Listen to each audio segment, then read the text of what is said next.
اور چاہیں اس کو اندر سے دوسری طرف سے بھی آپ دونوں طرف سے وہ پہنا جاتا ہے.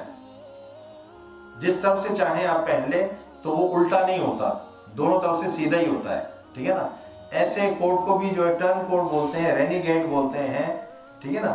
تو منافق بھی جو ہے وہ ایسے ہی ہوتا ہے, ادھر سے بھی اور ادھر سے بھی دونوں طرف وہ ہوتے ہیں. مذبذبین بین ذلک لا الہ ہؤلاء ولا الہ ہؤلاء, ان کو جو ہے کہ وہ ادھر ہیں کہ ادھر ہیں.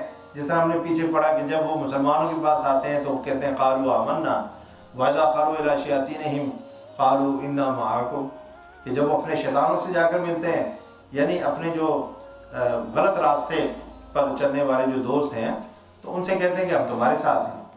اب یہ دوئی ہو گئی نا, مسلمانوں کے پاس آ کر کہہ رہے ہیں ہم تمہارے ساتھ ہیں, ادھر جا کر کہہ رہے ہیں ہم تمہارے ساتھ ہیں, ہم مسلمانوں کے ساتھ مذاق کرتے ہیں, ٹھٹا کرتے ہیں, ٹھیک ہے نا. تو یہ جو ہے منافقت ہے. تو منافق کو منافق اس لیے بولا جاتا ہے کہ اس کے دو منہ ہوتے ہیں, ٹو فیسز ہوتے ہیں, ٹھیک ہے نا. تو اللہ رب العزت فرمائے کہ آپ نے الم تر الی الذین, کہ آپ نے ان کو نہیں دیکھا, یعنی ان منافقوں کو نہیں دیکھا, یزعمون, جو دعویٰ کرتے ہیں, اپنی زبان سے جو ہے دعویٰ کرتے ہیں, زبان سے دعویٰ کرتے ہیں, یہ ذہن میں رکھیے گا. انہم آمنوا بما انزل الیک, کہ وہ اس کتاب پر ایمان لائے, یعنی قرآن پاک کے اوپر ایمان لے کر آئے. وما انزل من قبلک, ان کتابوں پر بھی ایمان لے آئے جو آپ سے پہلے اتاری گئیں. تو جو آپ پر اتاری گئی یعنی قرآن, اس پر بھی ایمان لائے, اور جو کتابیں آپ سے پہلے اتاری گئیں ان پر بھی ایمان لائے. اب یہ پہلے ہی وہی بات ہے جو اللہ تعالیٰ نے قرآن پاک کے شروع میں سورہ البقرہ کے اندر الذین یؤمنون بما انزل الیک وما انزل من قبلک وبالآخرۃ هم یوقنون.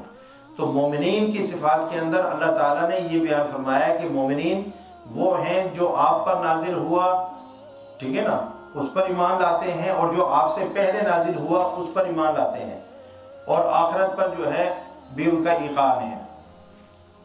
یہ نشانیاں کس کی تھیں؟ مومنوں کی تھی.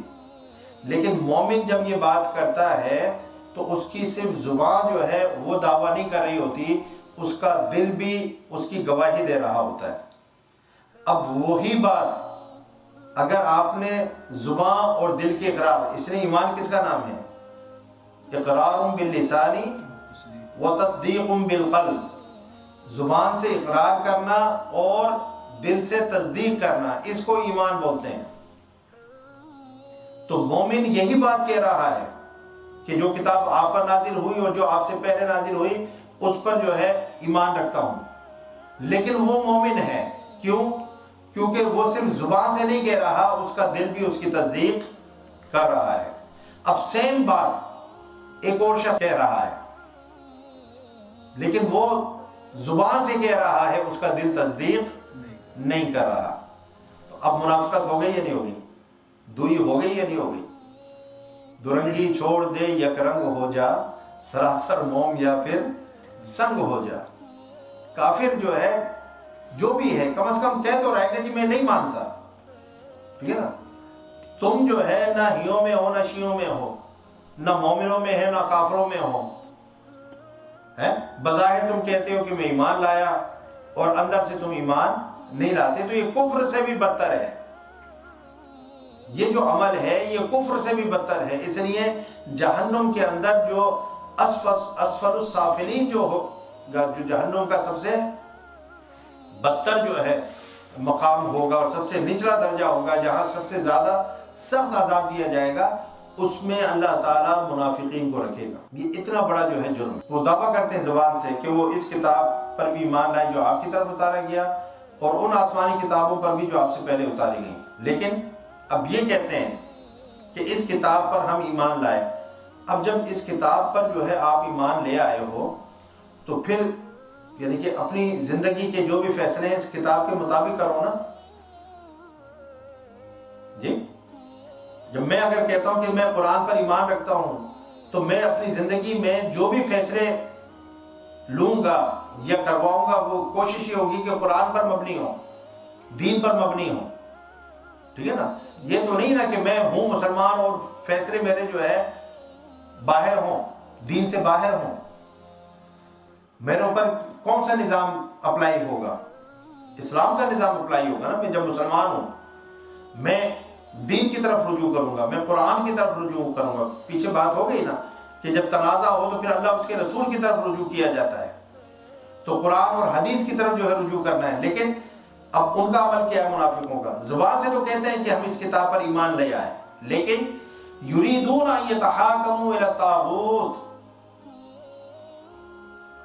مگر چاہتے یہ ہیں کہ اپنے مقدمات فیصلے کے لیے شیطان کی طرف لے جائیں، شیطان کی طرف لے جائیں، یعنی احکام الہی سے سرکشی پر مبنی قانون، چونکہ وہ قانون جو ان کے پاس تھا، ان کی کتابوں میں تھا، اس میں تو انہوں نے رد و بدل کر دیا تھا، وہ مکمل جو ہے وہ اس حالت میں کتاب نہیں تھی جس حالت میں نازل ہوئی تھی۔ تو چاہتے یہ ہیں کہ جو مقدمہ ہے اس کو وہ طاغوت کے پاس لے جائیں۔ وقد امروا ان یکفروا بہ، حالانکہ انہیں حکم دیا جا چکا ہے کہ اس کا کھلا انکار کر دیں، یعنی ان کا کھلا انکار کر دیں، یہ انہیں حکم بھی دیا جا چکا ہے، لیکن اس کے باوجود جو ہے ان کی کوشش کیا ہے کہ وہ اپنے فیصلے، اپنے معاملات، فیصلوں کے لیے طاغوت کے پاس لے جائیں۔ اب واقعہ کیا ہوا کہ ایک یہودی تھا اور ایک منافق تھا۔ اب میں نے بتا دیا منافق جو ہے ظاہراً اپنے آپ کو مسلمان کہلواتے تھے، ٹھیک ہے نا۔ اب کسی بات پر ان کے اندر تنازع ہو گیا، یہودی کہنے لگا کہ ہم اس کا فیصلہ جو ہے محمد صلی اللہ علیہ وسلم سے کرواتے ہیں، ان کے پاس لے کر چلتے ہیں، ٹھیک ہے نا، اور وہ ہمارا جو ہے فیصلہ کرتے ہیں۔ اس کی کوشش یہ تھی کہ کعب بن اشرف کی طرف لے جائے جو یہودی عالم تھا۔ منافق یہودی کہہ رہا ہے وہ اپنے یہودی عالم کے پاس نہیں لے کے جا رہا، وہ کہہ رہا ہے محمد فیصلہ کریں گے صلی اللہ علیہ وسلم، اور منافق جو بظاہر اپنے آپ کو مسلمان کہہ رہا تھا وہ کہنے لگا کہ نہیں ہم اس کو جو ہے کعب بن اشرف کی طرف لے چلتے ہیں۔ لیکن بہرحال وہ حضور نبی اکرم صلی اللہ علیہ وسلم کی بارگاہ میں آ گئے تو اب معاملہ ایسا تھا کہ یہودی حق پر تھا اور وہ منافق جو ہے وہ باطل پر تھا، حق پر نہیں تھا۔ تو جب حضور نبی اکرم صلی اللہ علیہ وسلم نے پورا کیس سنا اور استفسار کیا، ادھر ادھر سارا پوچھ کر جو ہے آپ صلی اللہ علیہ وسلم اس نتیجے پر پہنچے کہ یہودی حق پر ہے، تو آپ صلی اللہ علیہ وسلم نے فیصلہ اس شخص کے حق میں نہیں دیا جو بظاہر اپنے آپ کو مسلمان کہتا تھا۔ دیکھیں یہ ہے عدل، بظاہر تو وہ مسلمان کہتا تھا نا، تو حضور نبی اکرم صلی اللہ علیہ وسلم کی بارگاہ میں جو ہے ایک یہودی آیا اور ایک بظاہر مسلمان آیا، تو آپ کا ٹینٹ جو ہے مسلمان کی طرف نہیں تھا، آپ نے یعنی کہ جو ایویڈنسز تھیں، جو وٹنسز تھیں اور جو گراؤنڈ ریالٹی تھی اس کے اوپر اس کیس کا فیصلہ کیا، اور اس کے مطابق وہ یہودی ٹھیک تھا، تو آپ نے جو ہے اپنے مسلمان بظاہر مسلمان کو فائدہ نہیں پہنچایا، جس طرح آج کل کی عدالتیں ہوتی ہیں، ٹھیک ہے نا، آپ نے یہودی کے حق میں فیصلہ دے دیا۔ اب یہ بات اس نام نہاد مسلمان کو پسند نہیں آئی جو اندر سے منافق تھا، اس نے کہا کہ چلو ایسا کرتے ہیں کہ عمر کے پاس چلتے ہیں، عمر جو ہے وہ عادل ہیں، سمجھے نا، فاروق ہیں، ان کے پاس چلتے ہیں۔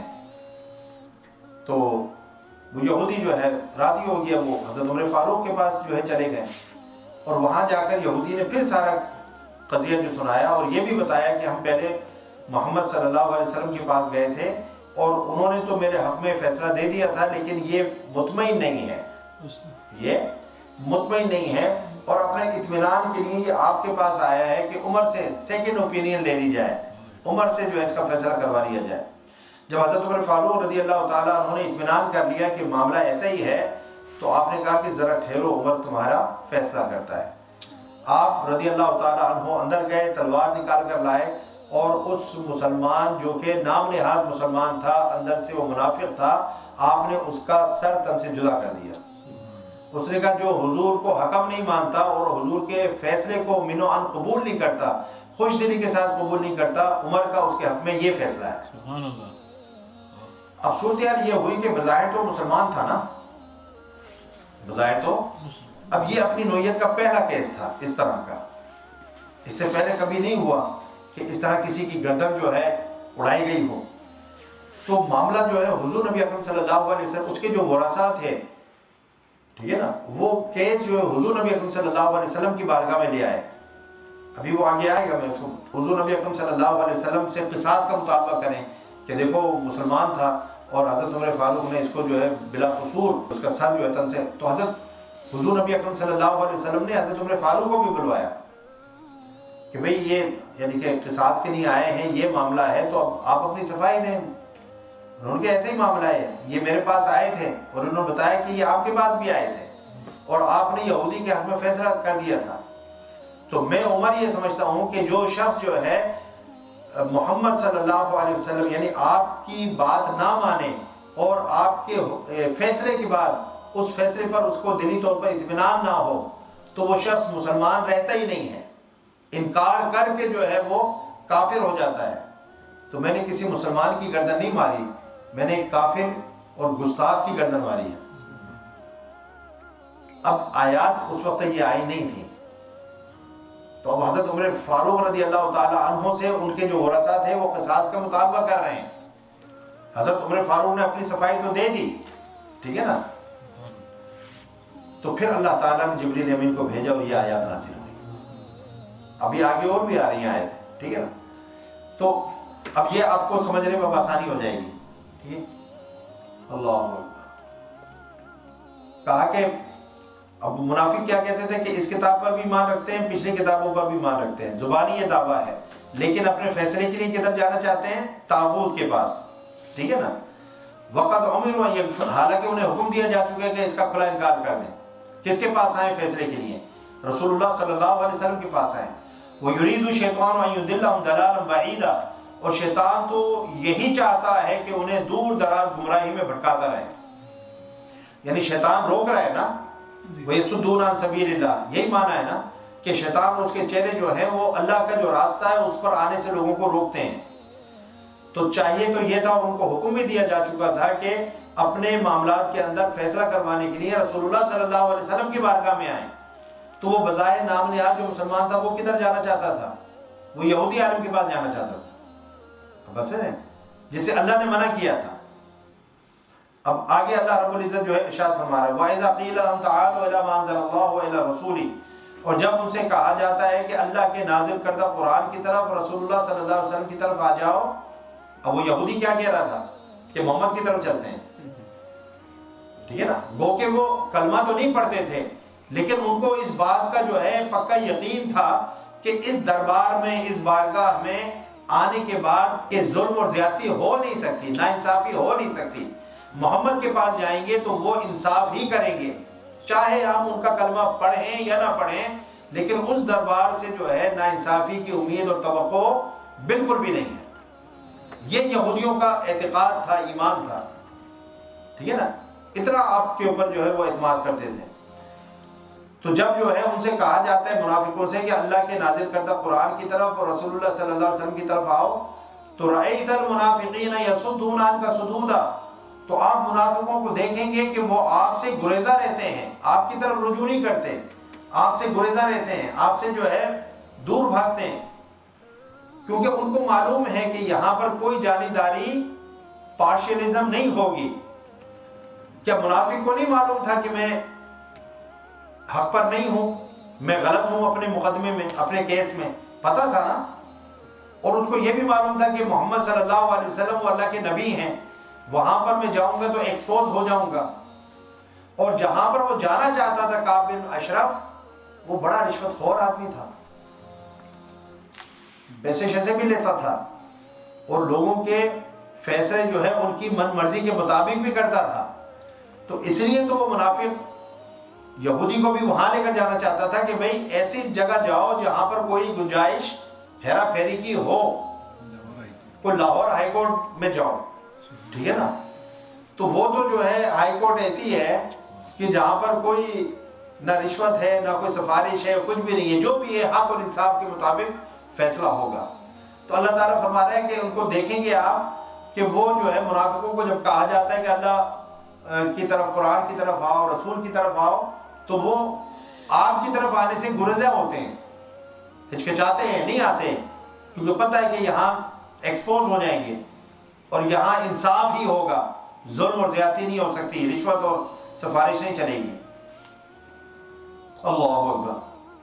پھر اللہ رب العزت فرماتا ہے فَكَيْفَ إِذَا أَصَابَتْهُم مُّصِيبَةٌ، مصیبۃ بما قدمت ایدیہم، پھر اس وقت ان کی حالت کیا ہوگی جب اپنی کارستانیوں کے باعث ان پر کوئی مصیبت آن پڑے، ان پر کوئی مصیبت آن پڑے۔ اب مصیبت کیا آن پڑی؟ وہ بندہ قتل ہو گیا نا۔ یہاں پر مصیبت سے مراد کیا ہے کہ وہ بندہ جو حضور نبی اکرم صلی اللہ علیہ وسلم کا فیصلہ جس نے نہیں مانا اور عمر فاروق کے پاس گیا تو وہ بندہ قتل ہو گیا، اس کی گردن ماری گئی۔ اب یہ مصیبت تھی ان کے لیے۔ اب اس کے جو ورثاء ہیں ان کے بارے میں اللہ تعالیٰ فرما رہے ہیں کہ اس وقت ان کی کیا حالت کیا ہوگی جب اپنے کارستانیوں کے باعث ان پر کوئی مصیبت آن پڑے۔ تو یہ جو مصیبت آئی، اس کی جو گردن ماری گئی، یہ اس کی اپنی کارستانیوں کی وجہ سے تھی نا۔ اگر وہ حضور اکرم صلی اللہ علیہ وسلم کے کیے ہوئے فیصلے کو مینوان تسلیم کر لیتا، کوئی حیل و حجت نہ کرتا، عمر فاروق کے پاس نہ جاتا رضی اللہ تعالیٰ عنہ، تو قتل ہوتا۔ تو اپنی کارستانیوں کی وجہ سے، اپنی حرکتوں کی وجہ سے اور اپنی بے ایمانی اور منافقت کی وجہ سے وہ اس مصیبت کا شکار ہوئے، ٹھیک ہے نا۔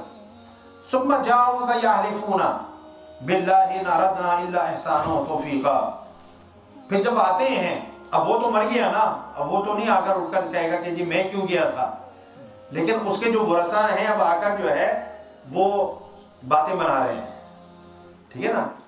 وہ کیا کہہ رہے ہیں؟ پھر اللہ کی قسمیں کھاتے ہوئے آپ کی خدمت میں حاضر ہوں، وہی جو منافق کے ورثاء ہیں، اور یہ کہیں کہ ہم نے تو صرف بھلائی اور باہمی موافقت کا ہی ارادہ کیا تھا، ہم نے بھلائی کا ارادہ کیا تھا، باہمی موافقت کا ارادہ کیا تھا، یہ ہمارا کوئی یعنی کہ ہماری ill انٹینشن نہیں تھی، عمر فاروق کے پاس جانے میں ہماری کوئی ill انٹینشن نہیں تھی، بس ہم ایک سیکنڈ اوپینین لینا چاہتے تھے، اور بات تو وہی تھی جو آپ نے کر دی تھی، لیکن بس ایسے جو ہے ہم وہاں پر گئے تھے، ٹھیک ہے نا۔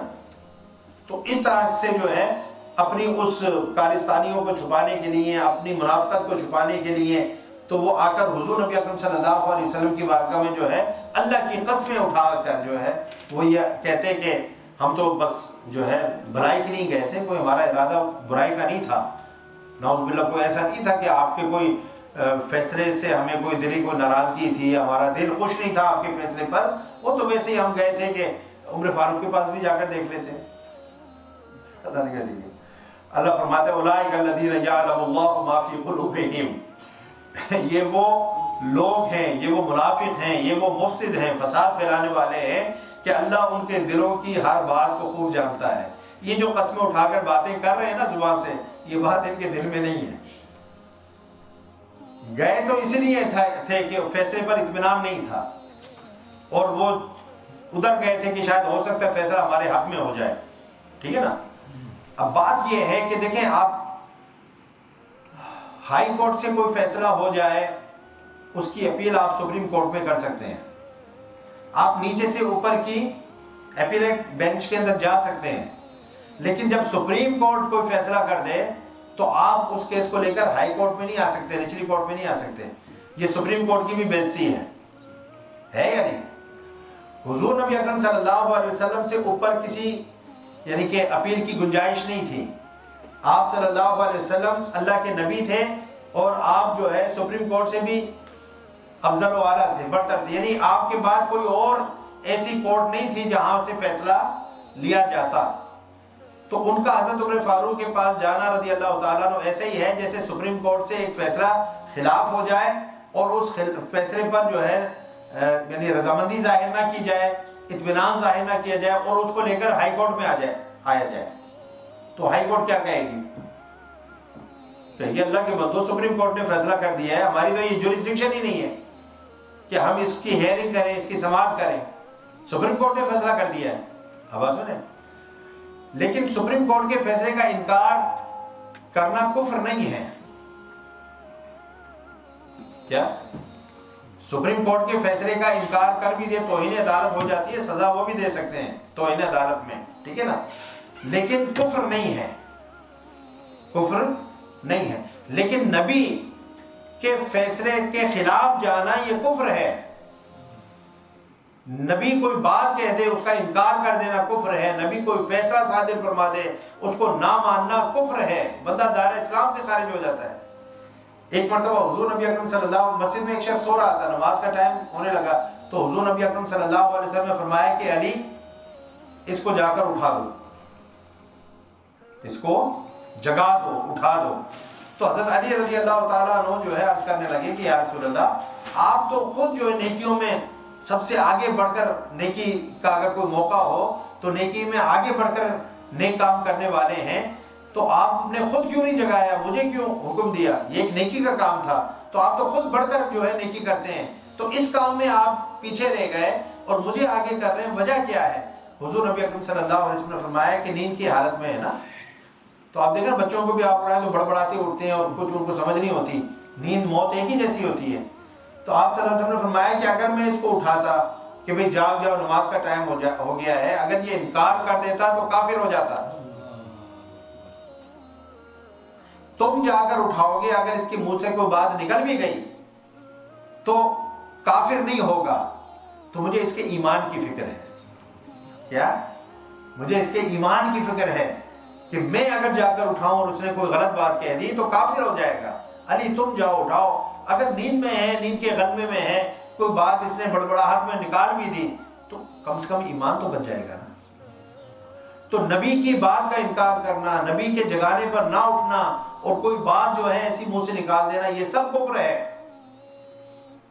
تو اس شخص نے حضور نبی اکرم صلی اللہ علیہ وسلم کے کیے ہوئے فیصلے کو نہ مان کر، ویسے تو پہلے منافق تھا، اگر سچا مومن ہوتا تو وہ عمر فاروق کے پاس جاتا، اس کا اطمینان تو یہیں سے ہو جاتا۔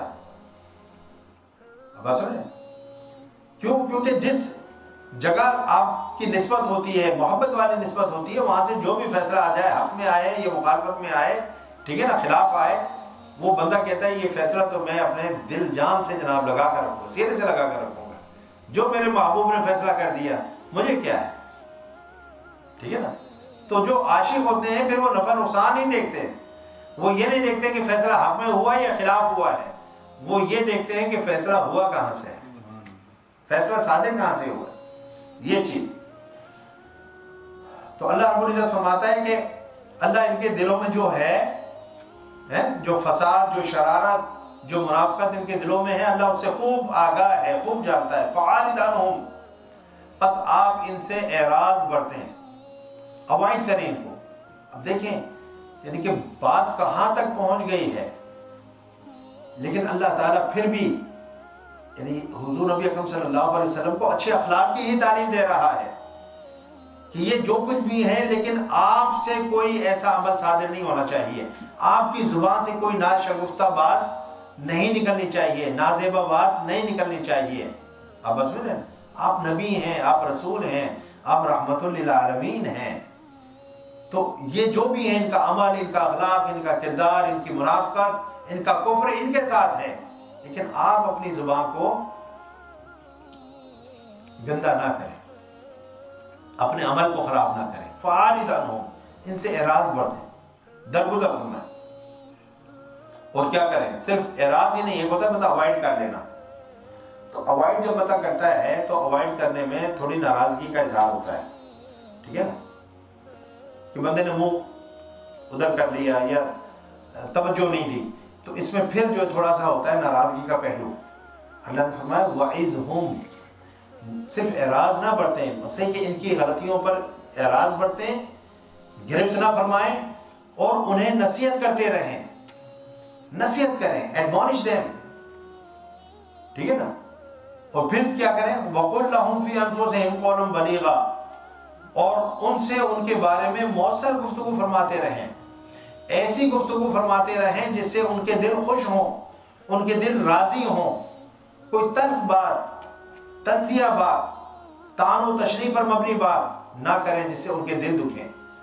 اب اندازہ کیجئے کہ منافق ہیں جو اسلام کا لبادہ اوڑھ کر اور نام نہاد مسلمان بن کر مسلمانوں کی صفوں میں بیٹھے ہوئے ہیں، ان کے ساتھ نمازیں پڑھ رہے ہیں، ان کے ساتھ جہاد پر جا رہے ہیں، ٹھیک ہے نا، ان کے بارے میں بھی اللہ تعالیٰ فرما رہا ہے کہ ان کے ساتھ یہ سلوک کرو۔ فَعَارِضْ عَنْهُمْ وَعِظْهُمْ وَقُلْ لَهُمْ فِي أَنفُسِهِمْ قَوْلًا بَلِيغًا۔ یہ ہے اسلام۔ اسلام دشنام ترازی کا، گالم گلوچ کا، بےہودگی کا، ٹھیک ہے نا، اور منبر رسول پر جو ہے بڑی بڑی گالیاں بکنے کا اور اوئے توئے کر کے بات کرنے کا نام دین نہیں ہے۔ کافروں کے ساتھ میرے نبی کس طرح سے برتاؤ کر رہے ہیں. وہ جو نجران کے پادری آئے تھے ان کے ساتھ کتنی محبت کے ساتھ باقاعدہ مذاکرہ ہوا ہے اور ڈیبیٹ ہوئی، آرگومنٹس پیش کیے، گالیاں تو نہیں بکیں، ان سے یہ تو نہیں کہا کہ تم خبیث ہو، بلکہ وہ آئے تو مسجد نبوی کے اندر ان کی عبادت کا جب وقت ہوا تو انہوں نے کہا ہم عبادت کہاں کریں. وہ دور سے آئے تھے، مدینے کے تو نہیں تھے نا، نہ مدینے میں کسی اور، تو مدینے مسجد نبوی کے اندر ہی وہ ڈیلیگیشن ٹھہرا. اور جب ان کی عبادت کا ٹائم ہوتا تھا تو حضور نبی اکرم صلی اللہ علیہ وسلم نے ان کو اجازت دی کہ مسجد نبوی کے اندر وہ اپنے قبلے کی طرف منہ کر کے جس طرح وہ کرتے تھے تو وہ اپنی عبادت کر سکتے ہیں. مسجد نبوی میں انہوں نے اپنے طریقے کے مطابق عبادت کی. وہ مسجد نبوی کے خانہ کعبہ کے بعد جس کا دوسرا مقام ہے، نمبر ہے، سب سے زیادہ اجر و ثواب خانہ کعبہ کا ہے، 1,00,000 نماز کا اجر و ثواب ہے. اس کے بعد جو ہے مسجد نبوی کا نمبر آتا ہے، پھر مسجد اقصیٰ کا آتا ہے. تو اتنی جو ہے عظیم مسجد کے اندر حضور نبی اکرم صلی اللہ علیہ وسلم نے ان کو ٹھہرایا بھی، اور ڈیفینیٹلی انہوں نے کھانا پینا بھی وہیں پر کیا ہوگا، بستر بھی لے کر آئے ہوں گے، سارا کچھ وہاں پر ہوا. اور پھر عبادت بھی جو ہے اپنے طریقے کے مطابق انہوں نے مسجد نبوی کے اندر ہی کی. یہ ہے دین. اللہ فرماتا ہے وما ارسلنا من رسول الا لیطاع باذن اللہ. اب ان کو منافقوں کو اللہ تعالیٰ جو ہے یہ پیغام دے رہا ہے، اور ہم نے کوئی پیغمبر نہیں بھیجا مگر اس لیے کہ اللہ کے حکم سے اس کی اطاعت کی جائے. اللہ کے حکم سے اس کی کیا کی جائے؟ اطاعت کی جائے. اب اطاعت کرنا کیا ہے کہ جو یعنی کہ اگر وہ جو فیصلہ حضور نبی اکرم صلی اللہ علیہ وسلم نے کیا تھا وہ اس کو منوان مان لیتے تو یہ ان کی حضور نبی اکرم صلی اللہ علیہ وسلم کی یہ اطاعت تھی، یہ اطاعت تھی نا. تو جب اس فیصلے کو نہیں مانا تو یہ کیا ہو گئی؟ حضور نبی اکرم صلی اللہ علیہ وسلم کی معصیت، نافرمانی. کیونکہ اطاعت اور معصیت یہ دونوں اپوزٹ ہیں، فرما برداری اور نافرمانی دونوں چیزیں اپوزٹ ہیں. تو اللہ جو ہے فرما رہا ہے کہ اللہ تعالیٰ نے جو ہے کوئی پیغمبر نہیں بھیجا مگر اس لیے کہ اللہ کے حکم سے اس کی اطاعت کی جائے. تو تمہارا کام تو یہ بنتا تھا یعنی کہ نبی کی اطاعت اللہ کے حکم سے تم کرو گے تو یہ اللہ کی ہی اطاعت ہے، لیکن انہوں نے نہیں کی. پھر اللہ رب العزت جو ہے فرما رہا ہے. اب یہ دیکھیں پیچھے منافقوں کے ذکر آ رہا ہے، یہاں پر ابھی مسلمانوں کا مومنوں کا ذکر نہیں ہے. اب ان منافقوں پر بھی جو ہے اللہ تعالیٰ یعنی کہ چاہتا ہے کہ وہ اپنی ان حرکتوں سے باز آ جائیں، اس روش سے باز آ جائیں اور یہ صراط مستقیم پر آ جائیں. جس طرح ظاہراً یہ اپنے آپ کو مسلمان کہتے ہیں، باطناً بھی یہ مسلمان ہو جائیں، ان کا ظاہر و باطن ایک ہو جائے. اس لیے آگے جو ہے اللہ نے فرمایا وَلَوْ أَنَّهُمْ ظَلَمُوا أَنفُسَهُمْ. اب یہ حضور کی نافرمانی کر کے، حضور کی گستاخی کر کے تو اپنی جان پر ظلم کر بیٹھے نا وہ.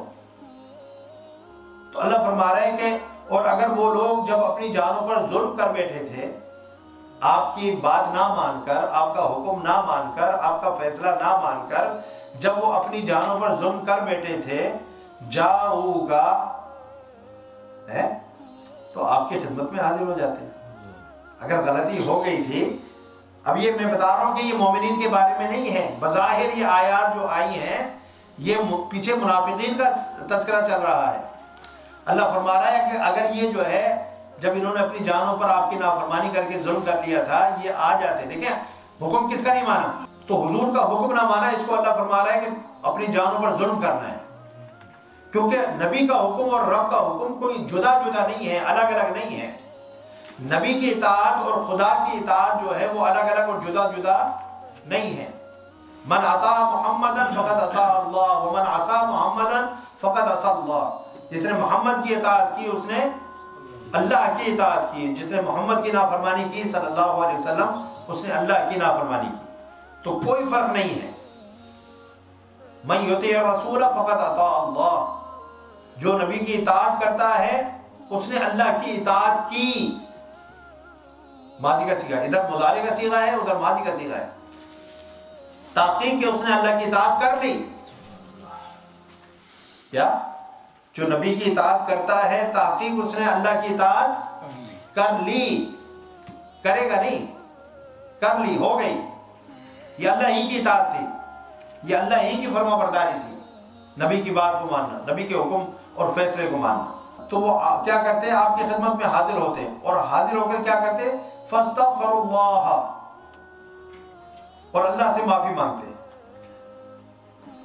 اللہ سے معافی مانگتے۔ نمبر 1، جاؤ، آپ کے پاس آتے، اللہ سے معافی مانگتے، واستغفر لهم الرسول، اور رسول صلی اللہ علیہ وسلم بھی ان کے لیے مغفرت طلب کرتے کہ اللہ ان کو معاف فرما دے، کیا ان کو معاف فرما دے۔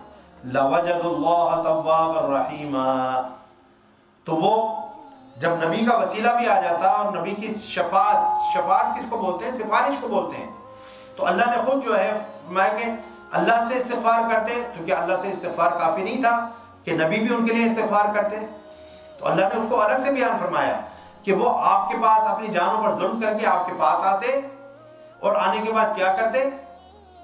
اللہ سے استغفار کرتے، اور پھر آپ ان کے لیے اللہ سے سفارش کرتے۔ تو جب آپ کی سفارش بھی اس میں شامل ہو جاتی، ایک تو ان کی اپنی ذاتی استغفار تھی، اس میں جب آپ کی شفاعت اور سفارش جو ہے اور آپ کا وسیلہ شامل ہو جاتا، لَوَجَدُ اللَّهَ تَوَّابًا رَحِيمًا، ضرور وہ اس وسیلے اور شفاعت کی بنا پر ضرور اللہ کو توبہ قبول کرنے والا اور نہایت مہربان پاتے۔ سبحان اللہ۔ اگر وہ اس چینل کو اڈاپٹ کرتے تو ان کی جو ہے معافی ہو جاتی، اللہ تعالیٰ ان کی جو ہے جو ایون ان کے ظاہر و باطن میں تضاد تھا، اللہ تعالیٰ اس کو بھی معاف فرما دیتا۔ اب یہاں پر مفسرین جو ہے وہ لکھتے ہیں، اب آپ نے دیکھا یہ بیک گراؤنڈ، یہ آیت ہم بڑی کثرت کے ساتھ پڑھتے ہیں، لیکن یہ بیک گراؤنڈ منافقین کے لیے ہے۔ تو جب منافق اپنی جان پر ظلم کر کے حضور نبی اکرم صلی اللہ علیہ وسلم کی بارگاہ میں آ جائے اور اللہ سے استغفار کرے اور حضور کا وسیلہ اختیار کر کے جو ہے اللہ سے معافی مانگے اور حضور اس کے لیے جو ہے سفارش فرما دیں اور دعا فرما دیں، تو اس جو منافق ہے اس کے گناہوں کو بھی اللہ معاف فرما دیتا ہے۔ تو جو مومن ہوگا، جو سچے دل سے، جس نے زبان سے بھی اقرار کیا ہوگا لا الہ الا اللہ اور دل سے بھی کہا ہوگا محمد رسول اللہ، تو جس نے زبان اور دل دونوں کے ساتھ، زبان کا اقرار تھا، دل کی تصدیق تھی جب اس نے لا الہ الا اللہ محمد رسول اللہ پڑھا، تو وہ اگر اپنی جان پر ظلم کر بیٹھے ہیں مومن، اور وہ آپ کی بارگاہ کے اندر آئے اور اللہ سے استغفار کرے، اب اللہ سے استغفار تو ہر جگہ ہی ہو سکتی ہے، نہیں ہو سکتی؟ بولے نا، اللہ سے استغفار تو اپنے گھر میں بھی بیٹھ کر ہو سکتی ہے، اللہ سے استغفار تو اپنی علاقے کی مسجد میں بیٹھ کر بھی ہو سکتی ہے، وہ بھی اللہ کا گھر ہے۔ اس کے لیے حضور نبی اکرم صلی اللہ علیہ وسلم کے پاس آنے کا کیوں حکم دیا؟ ٹھیک ہے نا؟ تو دیکھیں جب ہم کوئی ظلم کرتے ہیں اپنی جانوں کے اوپر، تو پہلا حق تو جو ہے وہ اللہ کا تو بعد میں ہے، پہلی جو مخالفت ہوتی ہے، پہلی جو نافرمانی ہوتی ہے وہ نبی کی ہوتی ہے، پہلی توہین نبی کی ہے کہ پیغام، یہ اللہ کے دین کا پیغام، میسج، یہ سارا کچھ ہم نے تو خدا کو نہیں دیکھا، نہ اس کا ہم نے کلام سنا، نہ ہم نے اس کی کوئی صورت دیکھی، قیامت میں دیکھیں گے، اللہ نے جو فرمایا ہے وہ دکھائے گا، لیکن دنیا کے اندر دیکھیں نا، اور وہ تو پھر صحابہ کرام تھے کہ جو حضور نبی اکرم صلی اللہ، ہم نے تو حضور نبی اکرم صلی اللہ علیہ وسلم کو بھی نہیں دیکھا، لیکن دین ہم تک جو ہے واسطہ مصطفیٰ سے پہنچا ہے، واسطہ انبیاء سے پہنچا ہے، واسطہ رسولان اعظام سے پہنچا ہے۔ تو جب بندہ جو ہے انکار کرتا ہے تو پہلا انکار کس کا ہوتا ہے؟ جو سامنے ہوتا ہے نا، سامنے کون ہے؟ وہ تو نبی ہے، وہ تو رسول ہے۔ چونکہ آپ نے نبی کو مانا نا، نبی نے کہا کہ اللہ ایک ہے، آپ نے کہا ہاں جی اللہ ایک ہے، تو اللہ نے تو آپ کو کوئی ڈائریکٹ جو ہے میسج نہیں بھیجا، اللہ نے تو کوئی آپ سے کلام نہیں کیا کہ بھئی میں ایک ہوں، آپ کے ہاں بولا تو ایک ہے، پھر تو یہ ڈائریکٹ ہو گیا معاملہ کہ اللہ نے کہا تھا، ہم نے سنا کہ اللہ ایک ہے اور ہم نے مان لیا، لیکن اس طرح سے تو ہوتا نہیں ہے نا۔ اللہ اپنے نبی اور رسول کے واسطے سے جو ہے پیغام ہم تک پہنچایا، قل، آپ کہہ دیں۔ اب کہا کس نے؟ واسطہ کون سا آ گیا بیچ میں؟ نبی کا واسطہ آ گیا، رسول کا واسطہ آ گیا۔ قل، آپ فرما دیں، هو اللہ احد، وہ اللہ ایک ہے۔ تو جو درمیان میں واسطہ کون ہو گیا؟ قل کا واسطہ ہو گیا نا۔ آپ کہہ دیں کہ وہ اللہ ایک ہے۔ تو حضور نبی اکرم صلی اللہ علیہ وسلم نے امت کو بتایا، لوگوں کو بتایا هو اللہ احد، وہ اللہ ایک ہے. ہم نے کس کی بات کو مانا؟ حضور نبی اکرم صلی اللہ علیہ وسلم کی بات کو مانا نا. اگر ان کا انکار کر دے تو بندہ مسلمان ہو جائے گا، ان کا انکار کفر ہو جائے گا. ان کی بات کو ماننا یہ دین ہے، یہ ایمان ہے. تو جب انسان جو ہے انکار کرتا ہے یا اقرار کرتا ہے تو وہ اقرار بھی جو ہے اس نبی کی بات کا کر رہا ہے اور انکار بھی اسی کا کر رہا ہے. اللہ کو تو دیکھا ہی نہیں نا، نہ سنا ہے، بات تو ساری تو ایمان ہے ہی. یعنی کہ ایمان کا مطلب کیا ہے کہ ایمان بالرسالت کے بغیر کوئی ایمان معتبر نہیں ہے. اگر کوئی شخص یہ کہے کہ میں اللہ کو ایک مانتا ہوں، اس کی ذات صفات کو بعین ہی ویسے ہی مانے جس طرح سے قرآن کے اندر جو ہے موجود ہیں، لیکن ساتھ یہ کہہ دے کہ میں محمد صلی اللہ علیہ وسلم کو اللہ کا نبی نہیں مانتا، وہ مسلمان ہو جائے گا. اللہ کو مانے، ایک مانے، ان ساری صفات کے ساتھ مانے جو قرآن میں موجود ہیں، لیکن نبی کو نہ مانے، کیا اس کا ایمان معتبر ہے؟ نہیں ہے. ایسے شخص کو مسلمان مومن نہیں کہہ سکتے ہیں. اس لیے تو کہا ربنا اننا سمعنا منادیا ینادی للایمان، اے ہمارے رب ہم نے جو ہے سنا کس کو؟ ایک منادی کو. منادی کہتے ہیں پروملگیٹر کو. ینادی للایمان، جو ایمان کی ندا دے رہا تھا. فآمنا، پس ہم ایمان لیا ہے. تو کس پر ایمان لیا ہے؟ نبی پر ایمان لیا ہے، اور نبی کے واسطے سے اللہ پر ایمان لیا ہے. یہ ہے ایمان کی حقیقت. تو اللہ تعالیٰ جو ہے فرما رہا ہے کہ اگر آپ کے پاس آ جاتے اور اللہ سے استغفار کرتے، توبہ کرتے، اور رسول اللہ صلی اللہ علیہ وسلم ان کے لیے استغفار فرماتے، تو اللہ کو بہت یعنی کہ مہربان، مشفق اور توبہ قبول کرنے والا پاتے. اب بات یہ ہے کہ میں نے کہا کہ یہ منافقوں کے لیے پیچھے بیک گراؤنڈ میں منافقوں کا ہی معاملہ چل رہا ہے. تو مومن جو ہے اگر ظلم کر کے اپنی جان پر جب بارگاہ رسالت مآب صلی اللہ علیہ وسلم میں جائے گا تو اس کا جو ہے معاملہ الگ ہی ہوگا. ٹھیک ہے نا. اب تیسری بات یہ ہے کہ اب حضور نبی اکرم صلی اللہ علیہ وسلم تو اس دنیا میں نہیں رہے، وصال فرما گئے. آپ اپنے قبر انور میں جو ہے وہ حیات ہیں، جسم و روح کے ساتھ حیات ہیں. تو آج بھی اب دیکھیں نا، کیا دین جانوں پر ظلم اسی دور میں ہوتا تھا؟ اس دور کے تو لوگ بہت اچھے تھے. حضور نبی اکرم صلی اللہ علیہ وسلم نے فرمایا کہ خیر القرون قرنی ثم الذین یلونہم ثم الذین یلونہم، کہ میرا دور سب سے بہتر ہے. تو جب آپ کا دور جو ہے سب سے بہتر ہے، پھر بھی اس دور میں بھی جو ہے ایسے واقعات ہوئے کہ جب اپنی جانوں پر ظلم ہو گیا، تو ان کے لیے ایک آپشن تھی کہ وہ حضور نبی اکرم صلی اللہ علیہ وسلم کی بارگاہ میں آتے، اللہ سے استغفار کرتے، نبی ان کے لیے استغفار کرتے، تو اللہ جو ہے ان کو معاف فرما دیتا.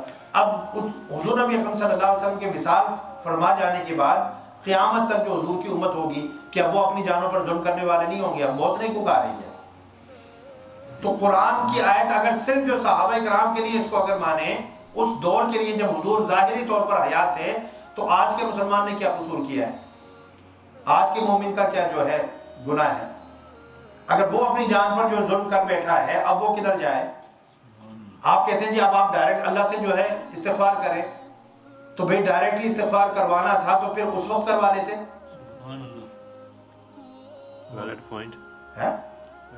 بھئی ڈائریکٹلی کروانا تھا تو اس وقت نہیں وہ گھر میں بیٹھ کر اپنے کر سکتا تھا؟ اس وقت کیوں کہا کہ میرے نبی کے پاس جاؤ؟ تو علماء نے لکھا کہ آج بھی اس آیت کی اپلیکیشن اسی طرح سے ہے جس طرح حضور نبی اکرم صلی اللہ علیہ وسلم کی ظاہری حیات میں تھی. آج بھی اگر کوئی شخص جو ہے ظلم کر کے اگر بارگاہ رسالت مآب صلی اللہ علیہ وسلم کی حاضری اس کو نصیب ہو، اور وہاں پر سامنے کھڑے ہو کر مواجہ شریف کے سامنے جو ہے کھڑے ہو کر موقع مل جائے، کہیں پر بھی موقع مل جائے وہاں جا کر، ٹھیک ہے نا، اور وہ اپنی جو ہے گناہوں کو حضور کی بارگاہ میں جو ہے کہ حضور میں ایک یعنی اپنے اوپر ظلم کر کے اور گناہ آلود ہو کر میں آپ کے دربار میں آیا ہوں، اللہ کا یہ فرمان ہے آپ اللہ کی بارگاہ میں اللہ سے بھی میں توبہ کرتا ہوں اور آپ بھی میری سفارش کر دیجئے، تو حضور نبی اکرم صلی اللہ علیہ وسلم اس کی سفارش فرمائیں گے. آج بھی جو ہے جو وہاں جا کر اب ایک اور سوال پیدا ہو جاتا ہے،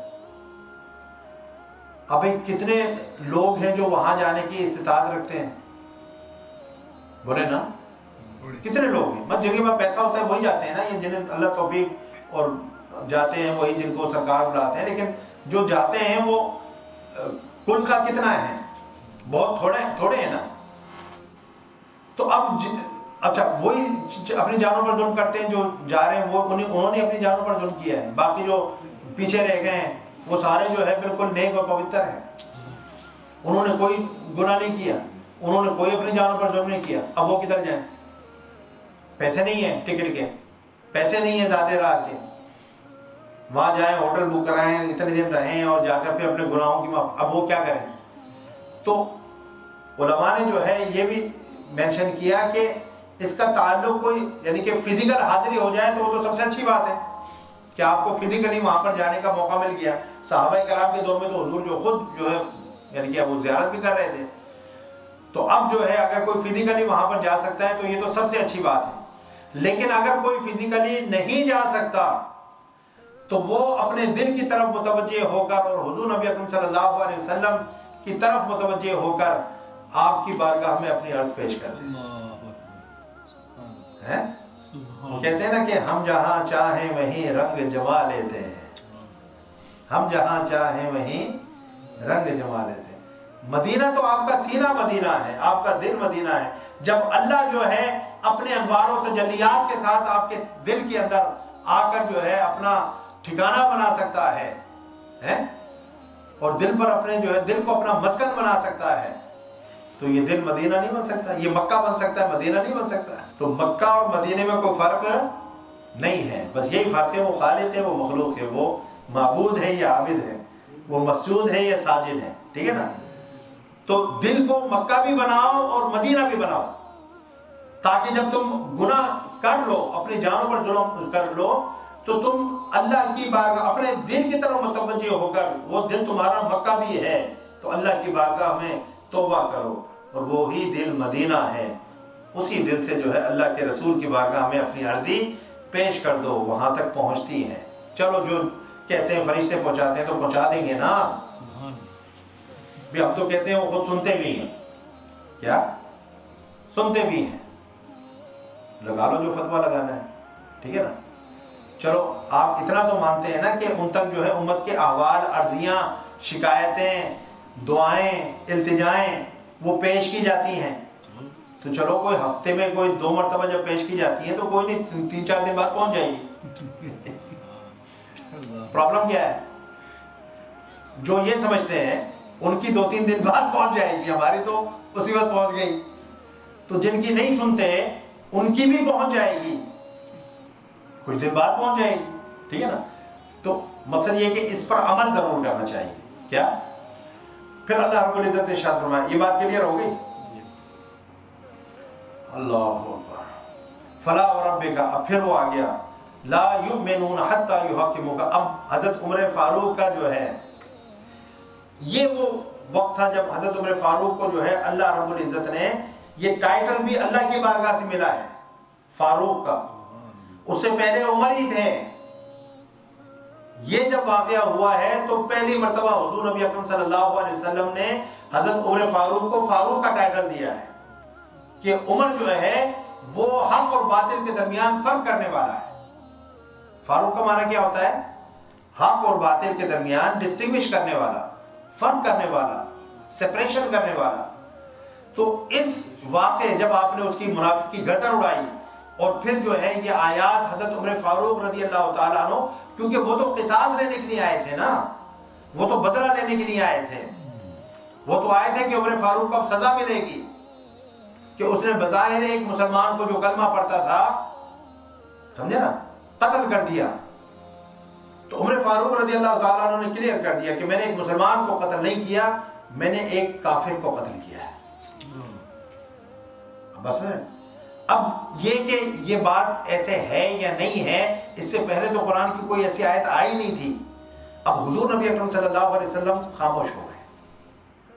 ان کی اب آپ دیکھیں مجلس کے اندر جو مقتول ہے اس کے ورثاء بیٹھے ہوئے ہیں اس قتل کا قصاص لینے کے لیے، عمر فاروق بھی وہاں پر بیٹھے ہوئے ہیں، انہوں نے اپنی صفائی دے دی کہ مجھے کوئی ندامت نہیں ہے، کوئی شرمندگی نہیں ہے، جو کام میں نے کیا، جو میرے مصطفیٰ کے فیصلے کو نہیں مانتا، عمر کا یہی فیصلہ ہے، آگے بھی ہوگا تو یہی ہوگا. ٹھیک ہے نا. اب حضور نبی اکرم صلی اللہ علیہ وسلم نے اس پر خاموشی، اب آپ وحی کے منتظر ہیں، کیونکہ اب یہ فیصلہ تو جو ہے وہی کر سکتی ہے. اللہ رب العزت نے یہ آیت نازل فرمائی، یہ جس کو اب ہم آیت نمبر 65 فلا وربک، کیا بات. پس اے حبیب آپ کے رب کی قسم، اللہ اپنی قسم اٹھا کر ہیں آپ، یعنی کہ اس بات کے اندر تقویت اور مضبوطی ہے پیدا کرنے کے لیے. اب عمر فاروق کے عمل کی تصدیق میں آیت نازل ہو رہی ہے. اور کتنی قرآن کی آیتیں ہیں جو حضرت عمر فاروق رضی اللہ تعالیٰ عنہ کے مشورے کے مطابق اللہ تعالیٰ نے جو ہے وہ نازل فرمائی. فلا وربک، پس حبیب آپ کے رب کی قسم، لا یؤمنون، یہ لوگ مسلمان ہو ہی نہیں سکتے. آپ کے فیصلے کو نہ مان کر کوئی مسلمان رہے، یہ ممکن نہیں ہے. ایمان اس چیز کا نام نہیں ہے. ایمان تو آپ کی سماع و اطاعت کا نام ہے. سمعنا و اطعنا، ہم نے سن لیا اور اطاعت کر لی. جو بھی فیصلہ ہو، گردن جاتی ہے چلی جائے، لیکن آپ کا جو فیصلہ ہے اس فیصلے کے خلاف جو ہے وہ آبجیکشن نہیں ہو سکتی، انگلی نہیں اٹھ سکتی، زبان نہیں کھل سکتی. یہ ایک مومن کو زیب نہیں دیتا. تو فرمایا اللہ نے کہ لا یؤمنون، یہ جو ہے مسلمان نہیں ہو سکتے، حتی یحکموک فیما شجر بینہم، یہاں تک کہ وہ اپنے درمیان واقع ہونے والے ہر اختلاف میں آپ کو حاکم بنا لیں. یہ وہ آ اوں ای اوں یہ سب عدم. فرمایا کہ ہر معاملے کے اندر، چاہے وہ آئینی ہو، وہ کاروباری ہو، وہ جو ہے سیاسی ہو، سماجی ہو، لین دین کا ہو، مسئلے کے کسی بھی چیز سے نبی جو ہے یہ نہیں کہ یہ جس طرح کورٹس ہوتی ہے نا، ہر کورٹ ایک طرح کی نہیں ہوتی. کچھ کورٹس ہوتی ہیں فوجداری مقدمات سنتی ہیں، کچھ جو ہے ان کے الگ الگ وہ ہوتے ہیں. کچھ ججز جو ہے وہ سول جج ہوتے ہیں، وہ صرف سول میٹرز جو سنتے ہیں. کچھ ججز ہوتے ہیں وہ کرمنل جو ہے میٹرز. اس طرح وکلا بھی جو ہے بھئی میں تو صرف فوجداری مقدمات لیتا ہوں، میں صرف سول میٹرز لیتا ہوں. تو جو سول میٹرز والا وکیل ہوگا وہ فوجداری والے نہیں لیتا، جو فوجداری والا ہو وہ سول والے نہیں لیتا.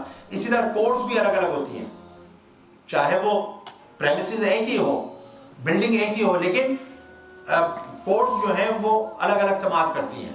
اب بات سمجھ نا. تو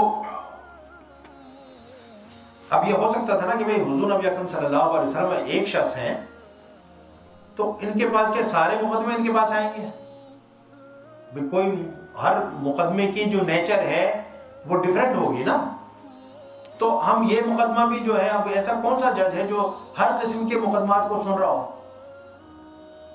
کیونکہ ہر جج کی اپنی اسپیشلائزیشن ہوتی ہے، ہر وکیل کی اسپیشلائزیشن ہوتی ہے، وہ اسی طرح کے مقدمات کو جو ہے وہ سنتے ہیں. کورٹس الگ الگ ہوتی ہیں. تو اللہ نے کہا ہاں ایک جو ہے وہ ہے، ایک جج ایسا ہے، ایک منصف ایسا ہے، ایک قاضی ایسا ہے کہ جس کی بارگاہ کے اندر جو مقدمہ جائے گا وہ اس کا فیصلہ کرے گا. اور وہ میرا نبی ہے، میرا رسول ہے، محمد ہے، میرا محبوب ہے. تو جو بھی مقدمہ اس کی بارگاہ میں، اس کی عدالت کے اندر آئے گا وہ اس کا فیصلہ کرے گا، اور اس کا فیصلہ تمہیں ماننا ہوگا.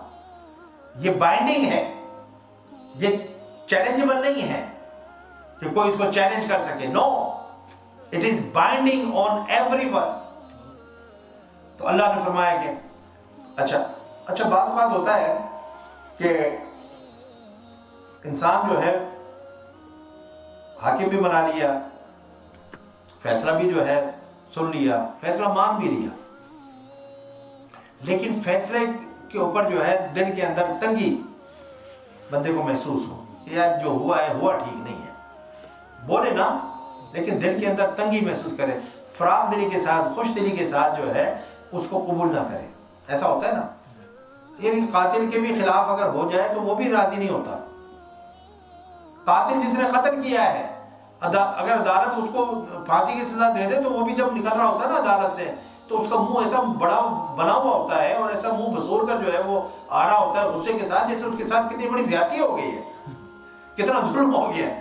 بھائی تجھے تو پتہ ہے تو قاتل ہے، تو نے قتل کیا تھا، تو تجھے تو اس سزا کے اوپر کوئی رنج کوئی غم نہیں ہونا چاہیے تھا، کیونکہ عدالت نے صحیح فیصلہ دیا ہے. لیکن کوئی قاتل ہو، کوئی ظالم ہو، کوئی لٹیرا ہو، کوئی وڈیرا ہو، سمجھے نا، جب عدالت سے باہر آتے ہیں فیصلہ کا جب خلاف ہو جاتا ہے، ان کے منہ ذرا تکے نا، منہ دیکھیں ان کے، کوئی اطمینان ہوتا ہے کہ بھئی چلو ٹھیک ہے یار، کیا تو تھا نا ہم نے، تو ہمارے خلاف ہی فیصلہ آنا تھا. نہیں، چہرے پر 12 بجے ہوں گے اور ناراضگی اور بڑے جناب پھو پھا کرتے ہوئے آتے ہیں. ہمارے سیاستدان کس طرح آتے ہیں؟ ایسے آ رہے ہوتے ہیں جیسے یہ تو بہت بڑے حاجی نمازی تھے، ان کے اوپر یہ بہت بڑا الزام اور بہتان لگ گیا، انہوں نے تو ایک ٹکا جو ہے قوم کا نہیں مارا. یہ جناب بلا وجہ میں ان کے اوپر الزام اور بہتان عائد کیا جا رہا ہے، سب کو جھٹکتے ہوئے، مارتے ہوئے اور وکٹری کے نشان بناتے ہوئے، اور جو ہے لوگوں کو ایسا ہی ہوتا ہے یا نہیں ہوتا؟ پھر آ کر باہر پریس کانفرنس کرنا شروع کر دیتے ہیں. اللہ فرماتا ہے کہ ثم لا یجدوا فی انفسہم حرجا.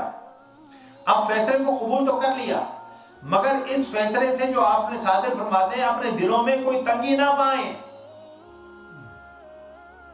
یہ ایمان کی علامت ہے کہ مومن نبی اگر فیصلہ کر دے، چاہے حق میں ہو یا خلاف ہو، تو اس کو نہ صرف یہ کہ قبول کر لیں، بلکہ دل کے اندر کوئی میل بھی نہ ہو، دل کے اندر تنگی بھی نہ ہو. اچھا بات یہاں تک ہوتی تو چلو پھر بھی ہو جاتا. کون سی عدالت ہے جس کے فیصلے پر تنگی نہیں ہوتی، خوشی ہوتی؟ اب آگے چلیں، اب اگلا اور ایک اور جو ہے پھر فرمایا کہ مما قضى ويسلموا تسلیما. اور اگلی بات یہ ہے کہ آپ کے حکم کو بخوشی پوری فرما برداری کے ساتھ قبول کر لیں، دل بھی آپ کا خوش ہو اس کے اوپر. اب کون سا ایسا شخص ہوگا جو عام دنیاوی عدالتوں سے اس کے خلاف فیصلہ ہو جائے تو پہلے تو فیصلہ ہی قبول نہیں کرتے کہ ہم جی اپیل میں جائیں گے. تو اپیل میں جانے کا کیا مطلب ہے؟ قاتل بھی اپیل میں جا رہے ہیں نا، حالانکہ اس کو پتہ ہے فیصلہ صحیح ہوا لیکن وہ پھر بھی اپیل میں جا رہا ہے. تو پہلی بات تو کہ فیصلہ ہی قبول نہیں کیا. اپیل میں جانے کا مطلب کیا ہے؟ فیصلہ قبول نہیں کیا. اچھا دوسرے یہ کہ فیصلے پر تنگی بھی ہے دل کے اندر. تیسری بات تو وہ تو پھر اور بڑی ہو گئی کہ خوشی کے ساتھ قبول کرنا، وہ تو بات ہی جو ختم ہو گئی.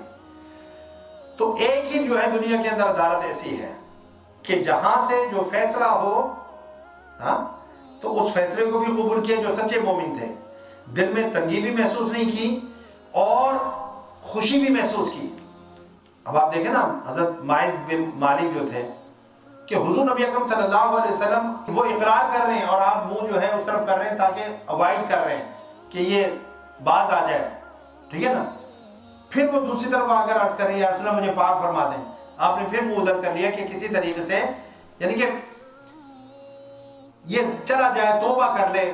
اللہ نے توبہ کے بھی تو راستے کھولے ہوئے ہیں نا، تو اس کے اوپر حد نہ لگے. حد تو بہت آخری چیز ہے، تبھی اس لیے اتنی گواہیاں اور یہ چیزیں رکھ دی کہ حد کی طرف بڑی مشکل سے جو ہے وہ جایا جائے، ورنہ تو معاشرے کے اندر ہر بندہ جو ہے سنسار ہو رہا ہو. تو توبہ کی ایک آپشن ہے نا، تو بندہ اس کو اڈاپٹ کر لے. تو آپ اوائڈ کر رہے ہیں اس کو، جو ہے نگلیکٹ کر رہے ہیں کہ بھئی یہ چلا جائے. پھر وہ ادھر آ کر کہتے ہیں یا رسول اللہ مجھے پاک فرما دیں. آپ سے پھر ادھر منہ کر لیتے ہیں. 4 گواہیاں چاہیے نا 3 مرتبہ. پھر جناب چوتھی مرتبہ جب انہوں نے اقرار کر لیا، اب پھر عدالت بھی تو ہے نا، اوائڈ کیا، آپ نے موقع دیا. اس لیے فقہاء کی اس میں آتے ہیں کہ اگر جس وقت جو ہے سنسار کیا جا رہا ہو، تو اگر جیسے لیٹ سے کہ وہ بندہ مارا، آپ نے سنسار کیا، وہ بھاگ رہے ہیں تو اس کو اگر موقع ملتا ہے تو بھاگنے دیں. تو حضور نبی اکرم صلی اللہ علیہ وسلم نے، لیکن پھر انہوں نے جب چوتھی مرتبہ اقرار کر لیا تو آپ نے پھر ان پر حد جاری فرما دی. وَيُسَلِّمُوا تَسْلِيمًا. خوش دلی کے ساتھ اس فیصلے کو قبول کیا جائے. یہ ایمان کے کمال کے بغیر اور محبت کے کمال کے بغیر یہ سبمیشن ہو ہی نہیں سکتی کہ آپ کسی شخص سے اتنی محبت کریں، اتنی محبت کریں، اتنی محبت کریں کہ عشق کی حد تک محبت کریں کہ وہ آپ کے بارے میں جو فیصلہ دے دے آپ کہیں آمنا ہو صدق. بس میرے محبوب کی زبان سے یہ فیصلہ نکلا ہے، سر آنکھوں پر جان جاتی ہے، جان دی ہوئی اسی کی تھی، حق تو یہ ہے کہ حق ادا نہ ہوا. جان جاتی ہے چلی جائے، لیکن محبوب کا فرمان جو ہے وہ رد نہ ہو، وہ رد نہ ہو۔ اس لیے بعض روایت کے اندر آتا ہے کہ قیامت کے دن جو ہے اللہ تعالیٰ اپنے بندوں کو، حالانکہ آزمائش تو دنیا کے اندر ہوتی ہے، لیکن اللہ تعالیٰ جو ہے اپنے بندوں کو اللہ تعالیٰ فرمائے گا کہ یعنی کہ وہ جنہوں نے ساری زندگی اللہ اللہ کی ہوگی اور اللہ کی بارگاہ میں ریاضات و مجاہدات اور اس طریقے سے جو زندگی بسر کی ہوگی، تو اللہ تعالیٰ جو ہے ان کو فرمائے گا کہ تمہارے بارے میں میرا فیصلہ یہ ہے کہ تم جہنم میں جاؤ گے، جاؤ جا کر جہنم میں چھلانگیں لگا دو۔ اگر تم میرے عاشق ہو، اگر تم اپنے دعوے کے اندر سچے ہو کہ تم مجھ سے عشق کرتے تھے، محبت کرتے تھے، تو اپنے دعوے عشق کو ثابت کرو، جاؤ میرا حکم ہے جہنم کے اندر جو ہے چھلانگ لگا دو۔ تو وہ جو اللہ والے ہوں گے وہ جھومتے مست ارست، جب اللہ کا حکم ہوگا تو وہ کہیں گے مولا ہم نے کوئی جنت کے لیے تو نہیں عبادتیں کی تھی، ہم نے تو دنیا میں بھی تیری رضا کے لیے عبادت کی تھی، تیرے حکم کی تعمیل کرتے رہے، اگر تیرا حکم ہے تو جہنم، تو پھر جہنم ہی ہم سینے سے لگاتے ہیں، جا کر وہ جو ہے جہنم میں چھلانگیں لگا دیں گے۔ اور ادھر جو ہے اللہ تعالیٰ جو جہنم سے فرمائے گا کہ ان کے لیے ٹھنڈی ہو جائے، وہی جو حضرت ابراہیم علیہ السلام کے لیے فرمایا تھا یا نار کونی بردا و سلام علی ابراہیم، تو اللہ فرمائے گا کہ جہنم کو کہ میرے ان عشاق پر ٹھنڈی ہو جائے۔ مقصود جو ہے یہ دکھانا تھا کہ جو عشاق ہیں یہ جو کچھ بھی کرتے ہیں یہ جنت یا حوروں کے لیے یا محلات کے لیے، اس کے لیے اس کے لیے نہیں کرتے، یہ صرف اور صرف اللہ کی رضا کے لیے کرتے ہیں، ٹھیک ہے نا۔ پھر اللہ رب العزت ارشاد فرماتے ہیں وَلَوْ أَنَّا كَتَبْنَا عَلَيْهِمْ أَنِ اقْتُلُوا أَنفُسَكُمْ أَوْ اخْرُجُوا مِنْ دِيَارِكُمْ مَا فَعَلُوهُ إِلَّا قَلِيلٌ مِّنْهُمْ۔ اب انہی جو ہے منافقین کے بارے میں اللہ تعالیٰ فرما رہے ہیں اور اگر ہم ان پر فرض کر دیتے کہ تم اپنے آپ کو قتل کر ڈالو، ٹھیک ہے نا، یا اپنے گھروں کو چھوڑ کر نکل جاؤ، تو ان میں سے بہت تھوڑے لوگ اس پر عمل کرتے، بہت تھوڑے اس پر عمل کرتے ہیں۔ جس طرح پہلے بھی آپ نے دیکھا کچھ جرم ہوئے تو اللہ نے فرمایا کہ اپنے آپ کو قتل کر لو، جب انہوں نے گائے کی پوجا کی تو ایک دوسرے نے جو ہے ایک دوسرے کو قتل کیا، ٹھیک ہے نا۔ تو اللہ فرماتا ہے کہ اگر آج ہم ان کو یہ حکم دیتے کہ بھئی اپنے آپ کو قتل کر لو یا اپنے گھروں کو چھوڑ کر نکل جاؤ، تو اللہ کے حکم کو وہ نہیں مانتے اور یہ کام نہیں کرتے، نہ وہ اپنے آپ کو قتل کرتے اس نافرمانی کی وجہ سے جو انہوں نے اللہ کے حکم کو یعنی کہ قبول کر کے کی، اور نہ وہ اپنے آپ کو گھروں سے نکالتے، سوائے تھوڑے سے لوگوں کے، بہت تھوڑے لوگ ہوتے جو اس پر عمل کرتے۔ وَلَوْ أَنَّهُمْ فَعَلُوا مَا يُوعَظُونَ بِهِ لَكَانَ خَيْرًا لَهُمْ وَأَشَدَّ تَثْبِيتًا، اور اگر وہ اس پر عمل پیرا ہو جاتے تو یہ ان کے حق میں بہتر ہوتا۔ یعنی مقصد یہ ہے کہ گو کہ اس طرح کا حکم جو ہے ان کو نہیں دیا گیا، لیکن اللہ تعالیٰ جو ہے اپنے حکم کی جو اہمیت ہے اور اس کی جو امپورٹنس ہے اس کو بیان کرنے کے لیے کہ اگر اللہ کی طرف سے یہ حکم آ جائے کہ اپنے آپ کو قتل کر لو، یہ حکم آ جائے کہ اپنے آپ کو گھروں سے نکال لو، ٹھیک ہے نا، تو اللہ کے حکم کو فوقیت دو، اللہ کے حکم کو سربلند رکھو۔ جب ہجرت کا حکم آیا تو مسلمانوں نے اپنے گھر بار چھوڑے کہ نہیں چھوڑے، اپنے مال و اسباب چھوڑے یا نہیں چھوڑے، اپنی تجارت کاروبار چھوڑے یا نہیں چھوڑے، کیا اپنے ساتھ لے کر گئے؟ کچھ بھی نہیں تھا۔ تبھی حضور نبی اکرم صلی اللہ علیہ وسلم نے مواقعات قائم فرمائی تھی نا، کہ مہاجرین اور انصار کے درمیان مواقعات، برادرہڈ قائم کر دی کہ یہ مہاجر اس انصار کا بھائی ہے۔ پھر انہوں نے اپنی جائیدادیں بھی ان کے ساتھ شیئر کی، سارے معاملات جو ان کے ساتھ شیئر کی۔ تو کہنے کا مقصد یہ ہے کہ یہ حکم کی یہ اہمیت ہے۔ تو مسلمانوں نے یعنی کہ جب حکم آیا ہجرت کا، ہجرت کر گئے۔ کتنی پریشانیاں شیب ابی طالب کے اندر، 2.5 سال مسلمان پتے کھا کر اور درختوں کی جو کھال ہوتی ہے، پیلنگ ہوتی ہے، اس کو کھا کر اور بھگو بھگو کر کھا کر جو اس میں گزارا کرتے رہے۔ پھر جب جنگ کا موقع آیا وہ قتل کرنا ہی ہے نا، جنگ میں جانے پتہ ہے کون واپس آئے گا۔ اللہ کی طرف سے جب حکم ہوا تو اب جنگ بدر، جنگ احد، یعنی کہ پیچھے نہیں ہٹے، قدم آگے بڑھاتے رہے، پیچھے نہیں ہٹایا۔ تو اللہ فرماتے ہیں کہ اگر یہ اس پر عمل پیرا ہو جاتے تو ان کے لیے بہت بہتر ہوتا اور ایمان پر بہت زیادہ ثابت قدم رکھنے والا ہوتا۔ وَإِذَا لَآتَيْنَاهُم مِّن لَّدُنَّا أَجْرًا عَظِيمًا، اور اس وقت ہم بھی انہیں اپنے حضور سے عظیم اجر عطا کرتے اگر وہ ہمارے حکم پر اس طرح عمل کرنے والے ہوتے کہ ان کو اگر کہا جاتا کہ اپنے آپ کو قتل کر لو تو وہ قتل کر دیتے، گھر بار چھوڑ دو تو اللہ کے حکم پر گھر بار چھوڑ دیتے، اگر اس جوگے ہوتے تو پھر اللہ کو بھی اپنی بارگاہ سے جو ہے اجر دیتا ہوا پاتے. وَلَهَدَيْنَاهُمْ صِرَاطًا مُسْتَقِيمًا، اور ہم انہیں واقعتاً سیدھی راہ پر لگا دیتے اگر یہ جذبہ ان کے اندر ہوتا. اب آپ دیکھ لیں تو اللہ تعالیٰ جو ہے اس جذبے کو دیکھتا ہے کہ اگر وہ جذبہ کہ کہا جائے کہ گھر بار چھوڑ دو تو گھر بار چھوڑ دیا جائے، اپنے آپ کو ہلاکت میں ڈال دو تو ہلاکت میں ڈال دیا جائے. حضرت ابراہیم علیہ السلام نے تو یہ نہیں دیکھا تھا جب جبریل امین آئے تھے کہ ابراہیم کسی مدد کی ضرورت ہے، تو حضرت جبریل امین کو جو ہے حضرت ابراہیم علیہ السلام نے کیا جواب دیا تھا کہ مجھے تیری مدد کی ضرورت نہیں ہے، اگر میرا رب مجھے جلانا چاہتا ہے اور وہ مجھے اس حالت میں دیکھ کر اگر وہ خوش ہے تو میں اس کی خوشی میں خوش ہوں، مجھے تیری مدد کی ضرورت نہیں ہے. بس ہے تو یہ ہے. تو اللہ فرماتا ہے کہ اگر وہ ہمارے حکم کے اس طرح سے تابع ہوتے تو ہم انہیں واقعتاً سیدھی راہ پر لگا دیتے. وَمَن يُطِعِ اللَّهَ وَرَسُولَهُ فَأُولَٰئِكَ مَعَ الَّذِينَ أَنْعَمَ اللَّهُ عَلَيْهِم مِّنَ النَّبِيِّينَ وَالصِّدِّيقِينَ وَالشُّهَدَاءِ وَالصَّالِحِينَ وَحَسُنَ أُولَٰئِكَ رَفِيقًا ذَٰلِكَ الْفَضْلُ مِنَ اللَّهِ وَكَفَىٰ بِاللَّهِ عَلِيمًا. اور جو کوئی اللہ اور رسول صلی اللہ علیہ وسلم کی اطاعت کرے تو یہی لوگ روز قیامت ان ہستیوں کے ساتھ ہوں گے جن پر اللہ نے خاص انعام فرمایا ہے، جو کہ انبیاء ہیں، صدیقین ہیں، شہداء ہیں، صالحین ہیں. وَحَسُنَ أُولَٰئِكَ رَفِيقًا، اور یہ بہت اچھے ساتھی ہیں، یہ بہت اچھے ساتھی ہیں. تو وہ جو تھا نا اہدنا الصراط المستقیم، اے اللہ تو ہمیں صراط مستقیم دکھا، ٹھیک ہے نا، ہدایت عطا فرما صراط مستقیم، سیدھے راستے کی. صراط الذین انعمت علیہم، یہ سورہ فاتحہ میں ہم پڑھتے ہیں نا، ان لوگوں کا راستہ جن پر تو نے انعام کیا ہے. اب یہ وہ آیت ہے کہ کن پر انعام کیا ہے؟ انعم اللہ علیہم من النبیین والصدیقین والشہداء والصالحین، کہ انعام یافتہ جو ہے یہ چار گروہ ہیں، انبیاء ہیں، صدیقین ہیں، شہداء ہیں اور صالحین ہیں. اور اللہ نے فرمایا یہ سنگتیں کتنی اچھی ہیں. اب انبیاء کی سنگت تو ہمیں اس دنیا میں نہیں مل سکتی. اب اس کا بھی جو ہے ایک شان نزول ہے. ایک صحابی تھے حضور نبی اکرم صلی اللہ علیہ وسلم، بڑے غمزدہ تھے اس دن.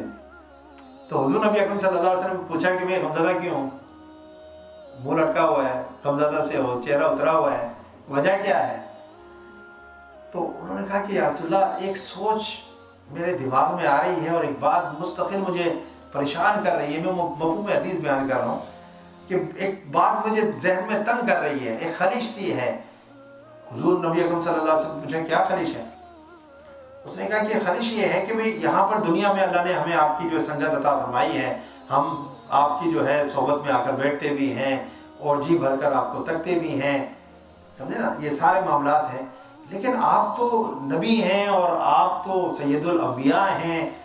جنت میں جب یعنی کہ اللہ تعالیٰ آپ کو بھیجے گا تو آپ کا تو مقام و مرتبہ بہت اونچا ہوگا، بہت اونچا ہوگا. اور ہم جو ہے جنت میں ہوں گے تو ڈیفینیٹلی اس درجے میں نہیں ہوں گے. تو ہم آپ کی کس طرح سے زیارت کر سکیں گے، کس طرح سے زیارت کر سکیں گے؟ اللہ تعالیٰ نے یہ آیت نازل کہ جو اللہ اور اس کے رسول کی اطاعت کرے گا، اطاعت شرط ہے، تو اللہ تعالیٰ اس کو جو ہے کمپنی میں ان لوگوں کی کمپنی عطا فرمائے گا قیامت میں جو یعنی کہ شہداء ہوں گے، صدیقین ہوں گے، صالحین ہوں گے، انبیاء ہوں گے، ان کی کمپنی ان کو نصیب ہوگی.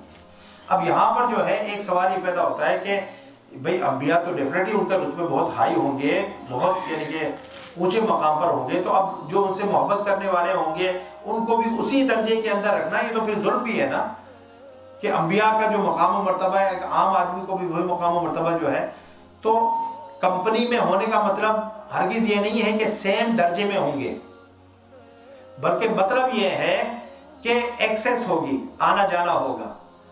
بھئی جس طرح حضور نبی اکرم صلی اللہ علیہ وسلم اپنے گھر میں رہتے تھے نا، صحابہ کرام مسجد نبوی میں آتے تھے، حضور باہر تشریف لاتے تھے، وہ زیارت کرتے تھے، حضور کی صحبت میں بیٹھتے تھے. پھر وقت ہو جاتا تھا حضور اپنے کاشان اقدس میں واپس تشریف لے جاتے تھے.